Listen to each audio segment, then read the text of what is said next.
নমস্কার, কেমন আছো সবাই? আজকে আমার চ্যানেলে একটা বুক রিভিউ করব। অনেকদিন আগে বইটা আমি পড়েছিলাম। আর আমার পড়ার অনুভূতি, বইটা সম্বন্ধে আমি কি ভাবছি, সেই সব নিয়ে তোমাদের সাথে কথা শেয়ার করে নেব আমি। তাহলে চটপট চ্যানেলটা সাবস্ক্রাইব করে নাও। আর আমি ইন্ট্রোর পরে ফিরে আসছি আজকের বই রিভিউ নিয়ে।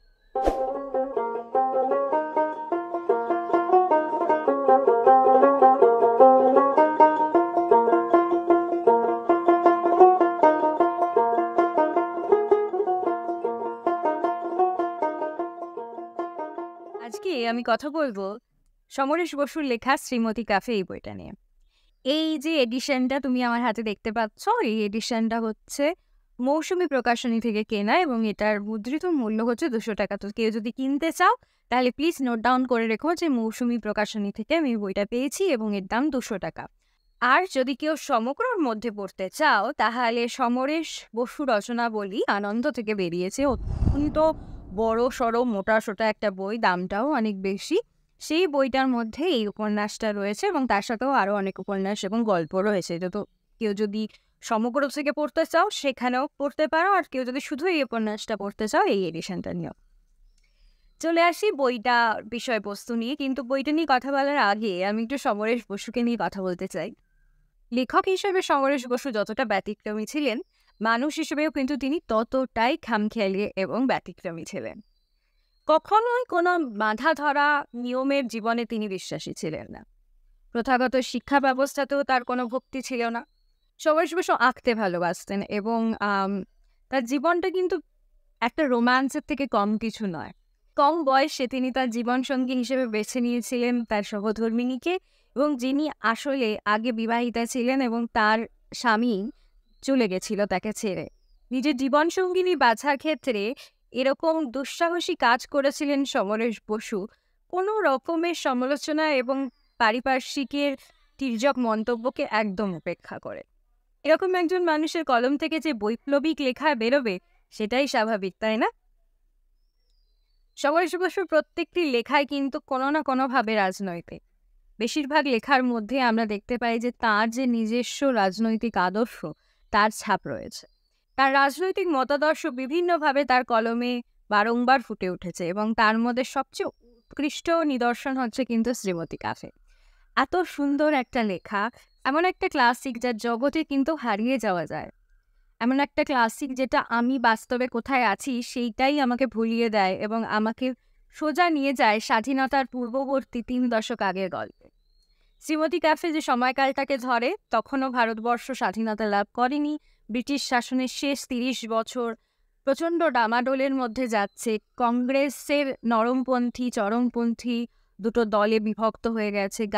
গান্ধীজি অহিংস আন্দোলনের কথা বলছেন, সুভাষচন্দ্র বসু তার বিরোধিতা করছেন, বাঙালিও প্রচণ্ড দ্বিধা বিভক্ত, সেখানে স্বদেশী বিপ্লব হচ্ছে। এই রকম একটা ডামাডোলের সময় শ্রীমতী ক্যাফের তাৎপর্য কি? শ্রীমতী ক্যাফে কিন্তু শুধু একটা ক্যাফে নয়, সে কিন্তু এই কাহিনীর একটা ইম্পর্টেন্ট চরিত্রও বটে। সবচেয়ে গুরুত্বপূর্ণ একটা চরিত্রে রয়েছে ভোজুলাল, যারই এই স্বপ্নের কারখানা শ্রীমতী ক্যাফে। ভোজুলাটের চরিত্রটা কিন্তু বেশ মজার। সে আমাদের গল্পের মূল চরিত্র। সে তার বাড়ির কনিষ্ঠ সন্তান। তার আগে তার দাদা রয়েছে নারায়ণ, স্বদেশী আন্দোলনের অন্যতম নেতা। তাকে সারা এলাকার মানুষ প্রচণ্ড শ্রদ্ধা করে, সম্মান করে। সে গোরা সাহেবকে গুলি করে জেল খাটছে। আর এই সময় ভোজন বা ভোজুলাল, যে তার ছোট ভাই, সে একটি চায়ের দোকান করছে, যে চায়ের দোকানটি পরবর্তীকালে সে একটা বড় শ্রীমতী ক্যাফেতে পরিণত করবে। যে ক্যাফে সে সাজিয়ে তুলবে দাদার আদর্শে এবং তার নিজস্ব শিক্ষারুচি দিয়ে। ভোজুলাল কিন্তু অশিক্ষিত নয়, বরং সে প্রথাগতভাবে তার দাদার থেকে বেশি শিক্ষিত। কিন্তু জীবনে তার উচ্চাকাঙ্ক্ষা নেই, দেশ উদ্ধারের তার স্বপ্ন নেই। অথচ আমরা দেখতে পাই আশ্চর্যভাবে যে চারিদিকে দেশ উদ্ধার করতে এসেছে যেসব বিপ্লবী নেতারা, তাদের অনেকের থেকে অনেক বিচক্ষণ ভোজন। কিন্তু কেন তার মধ্যে এই কিছু না করতে পারার একটা বেদনা আছে, সেটা আস্তে আস্তে আমরা বুঝতে পারি। এবং জীবনে যেন সে কিছু একটা পায়নি, আর যা পায়নি সেই না পাওয়াটাকেই সে ফিরে পেতে চেয়েছে শ্রীমতী ক্যাফের মধ্য দিয়ে। সেই ক্যাফেটা তার গর্বের, সে ক্যাফেটা তার গৌরবের। আর সেই ক্যাফেটাই হয়ে ওঠে স্বাধীন ভারতের স্বপ্ন দেখার অন্যতম রঙ্গমঞ্চ। যে ক্যাফেতে আড্ডা জমে নানা রকমের মতাদর্শী বিপ্লবীদের, যাদের মধ্যে কেউ কংগ্রেসের সমর্থক, যারা মনে করেন গান্ধীজির অহিংস আন্দোলনই আনবে আমাদের দেশে স্বরাজ। আবার তাদের মধ্যে কেউ কেউ মনে করে যে এইভাবে যে স্বরাজের কথা কংগ্রেস বলছে সেটা আসলে সীমিত কয়েকজন উচ্চবিত্ত মানুষের মধ্যেই সীমাবদ্ধ। সেই স্বরাজের অধিকার বা সেই স্বরাজ নিয়ে ভাবনা করার মতো আর্থিক, মানসিক, সামাজিক কোনো অবস্থায় কিন্তু শ্রমজীবী মানুষদের নেই।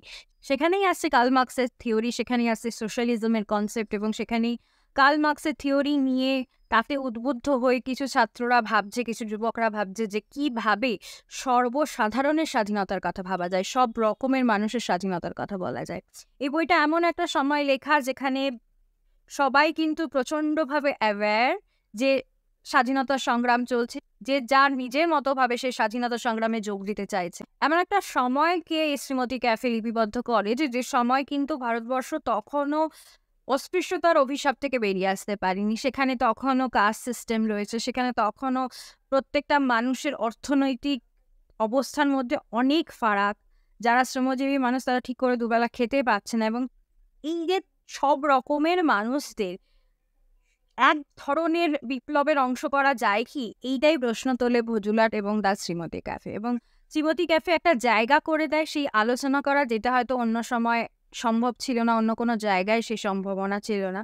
ভজুলাট কোনো কিছুতে প্রত্যক্ষভাবে যোগদান না করেও তার বিচক্ষণতা এবং তার সাহস দিয়ে সবসময় ভারতের স্বাধীনতার জন্য তার যে সমর্থন দিয়ে চলেছে। কিন্তু এ ছাড়াও সে কিন্তু যেহেতু কোনো দলীয় রাজনীতির অংশীদার নয়, সে সবসময় প্রশ্ন করে গেছে যে যে পথে কোনো দল স্বাধীনতা খুঁজছে সেই পথটাই কি সঠিক পথ, এবং তার মতো বিচক্ষণ মানুষের কাছে কোনো রকমের সামাজিক শ্রেণীর কোনো জায়গা নেই।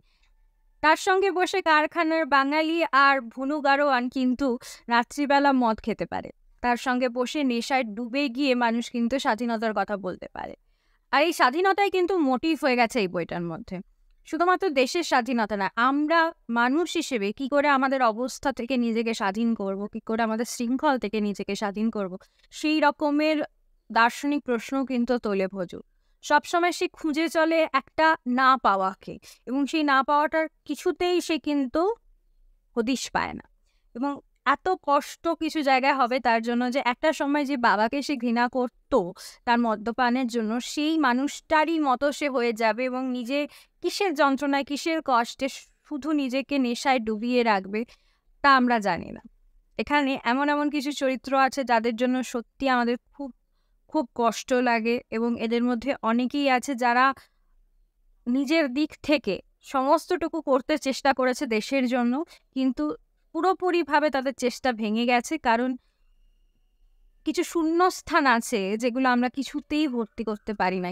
গল্পে ভজুর চরিত্র ছাড়াও যারা যারা মন কেড়ে নেয় তারা হলো জুই, চরণ, হীরেন, নারায়ণ, রথিন, এরা অনেকেই। সাহিত্যের ভাষায় মাইক্রোকসম বলে একটা টার্ম আছে। মাইক্রোকসম মানে হচ্ছে যে কোনো বড় কোনো জিনিস তার একটা ছোট প্রতিভূ, তার একটা ছোট নিদর্শন। এবং আমাদের এই গল্পে শ্রীমতী ক্যাফে হয়ে যায় একটা আদর্শ ভারতবর্ষের মাইক্রোকসম। কারণ প্রত্যেকটা ভারতীয় নাগরিক যে ভারতের স্বপ্ন দেখেছে, বিভেদহীন, দ্বন্দ্বহীন একটা ভারতবর্ষ, তারই একটা নমুনা দেখিয়ে দেয় কিন্তু শ্রীমতী ক্যাফে। শ্রীমতী ক্যাফের জন্য নিজের জীবনটাকে নিবেদিত করে দেয় ভজুলাট। তার মতো এই আত্মত্যাগ করার ক্ষমতা যদি দেশের নেতাদের সেই সময় থাকতো, হয়তো ভারতবর্ষ হয়ে উঠত শ্রীমতী ক্যাফের মতোই। এই বইটার মধ্যে বারবার যে প্রশ্নটা উঠে এসেছে, চিরাচরিত যে প্রশ্নের সম্মুখীন আমাদের বারবার হতে হয়, এক না অনেক, নিজের স্বাধীনতার সাথে দেশের স্বাধীনতা, তার কতটা মিল, কতটা ফারাক, মানুষ কখন প্রকৃতভাবে স্বাধীন হয়, কখন সে সমস্ত মায়া ত্যাগ করে স্বাধীন হতে পারে, আর সমস্ত মায়া ত্যাগের মধ্যেই কি স্বাধীনতা রয়েছে? এই প্রশ্নটাই কিন্তু করে আমাদের শ্রীমতী ক্যাফে। একটা অপূর্ব লেখা সমরেশ বসুর, যতটা ইমোশনাল লেখা ততটাই পলিটিক্যালি ইম্পর্ট্যান্ট একটা ক্রিটিক্যাল লেখা, এবং রাজনীতি, সমাজনীতি এবং মানুষের মনস্তত্ত্ব তার একটা সুন্দর মেলবন্ধন ঘটেছে এই নভেলটার মধ্যে। হীরেনের পার্সপেক্টিভটা, হীরেন চরিত্রের পার্সপেক্টিভটা আমার খুব খুব ইন্টারেস্টিং লেগেছে।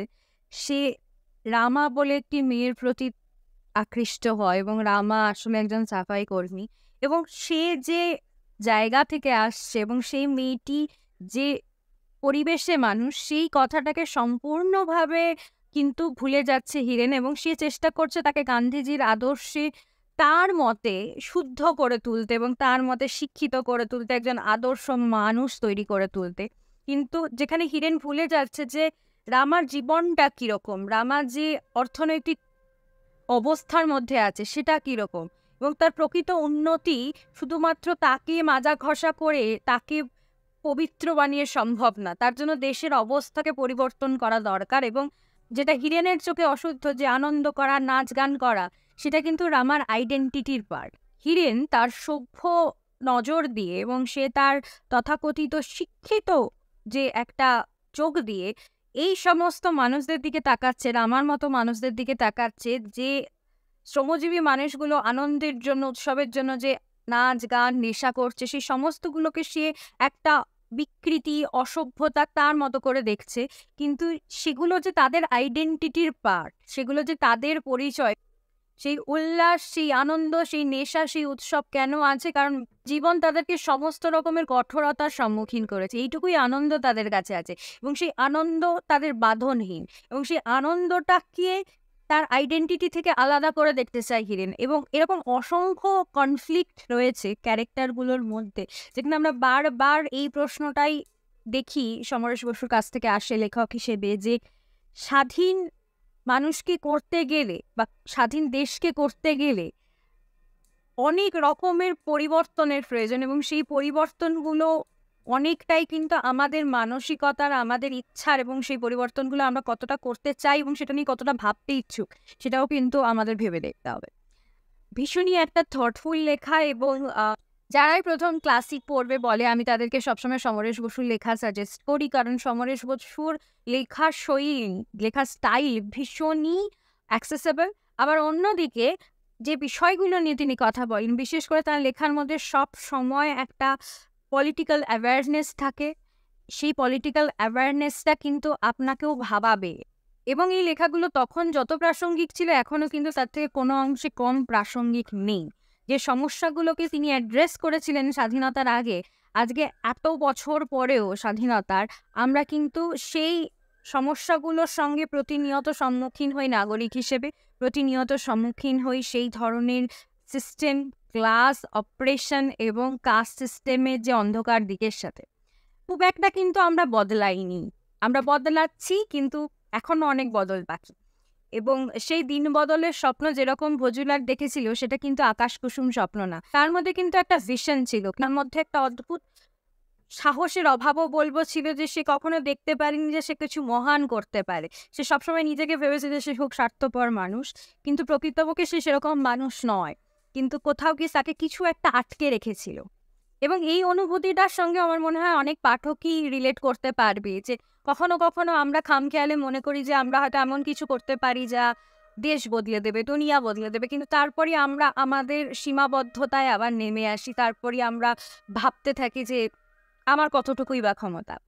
তো এইটাও আমার মনে হয় সত্যি খুব কানেক্ট করবে তোমার সাথে অ্যাজ এ রিডার, এই ইমোশনটা। আর প্রত্যেকটা চরিত্র এত এত সুন্দরভাবে লেখে, ইভেন ছোট ছোট যে চরিত্র, যারা পার্শ্ব চরিত্র, মাইনর ক্যারেক্টার, তাদেরকেও এত যত্ন করে তৈরি করা হয়েছে যে প্রত্যেকের ছবি আমার মনে রয়েছে, প্রত্যেককে আমি দেখতে পাই। যখন কেউ বলে চরণ কীরকম, জুই কীরকম বা হিরেন কীরকম, আমি যেন তার ছবিটা দেখতে পাই, কারণ এতটাই ডিস্টিংক্ট প্রত্যেকের ভয়েস, প্রত্যেকেরই প্রচণ্ড স্বতন্ত্র একটা চরিত্র রয়েছে, এবং এই স্বতন্ত্র চারিত্রিক বৈশিষ্ট্যের জন্যই আমার পক্ষে এদেরকে মনে রাখাটা এতটা সুবিধা হয়েছে, এবং এদেরকে সত্যি মনে রাখা যায়, কারণ প্রত্যেকে একটা টাইপ চরিত্র, প্রত্যেকেই এক ধরনের মানুষকে রিপ্রেজেন্ট করে। হিরেন এক ধরনের মানুষকে রিপ্রেজেন্ট করে, নারায়ণ এক ধরনের মানুষকে রিপ্রেজেন্ট করে, প্রত্যেকটা চরিত্র সেই সময়কার একটা টাইপকে রিপ্রেজেন্ট করে। এবং আবার টাইপ হলে যেটা হয় যে তারা খুব ফ্ল্যাট চরিত্র হয়ে যায় অনেক সময় লেখার মধ্যে, কিন্তু সেটা হয়নি, তারা যেমন টাইপ তারা তেমনি কিন্তু স্বতন্ত্র ইন্ডিভিজুয়াল চরিত্র। তো এই দুটো জিনিসকে এত সুন্দরভাবে, দুটো জিনিসের সমতা বজায় রেখেছেন সমরেশ বসু, যে আমি সত্যি খুব মুগ্ধ, এবং আমি ভীষণ এক্সাইটেড। তাই জন্য আমি চাই যে তোমরা সবাই সবাই বইটা পড়ো, এবং তোমাদের কি মনে হয় সেটা আমার সাথে প্লিজ শেয়ার করে নাও। আজকের বুক রিভিউ এইটুকুই।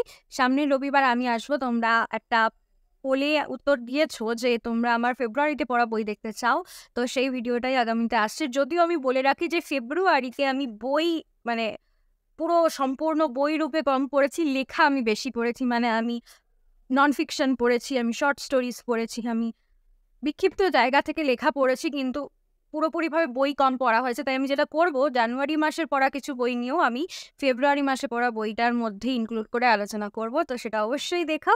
আর প্লিজ আমার চ্যানেলটা সাবস্ক্রাইব করো। তোমাদের কেমন লাগছে আমাকে জানাও। তোমাদের এই পার্টিসিপেশন, তোমাদের কথা আমার সবসময় খুব ভালো লাগে। তোমাদের এনগেজমেন্ট দেখে আমার আরও নিজের ভিডিও করতে ভালো লাগে, আরও ইচ্ছা জাগে বিভিন্ন রকমের টপিক নিয়ে আলোচনা করতে তোমাদের সাথে। তাই অনেক বই পড়ো এবং শ্রীমতী ক্যাফে পড়তে একদম ভুলো না যদি না পড়া থাকে। আর সমরেশ বসুর বাকি লেখাগুলোও তোমরা সাজেস্ট করতে পারো যদি তোমাদের কোনো প্রিয় লেখা থাকে। আজকের মতো এই পর্যন্তই, আবার দেখা হবে।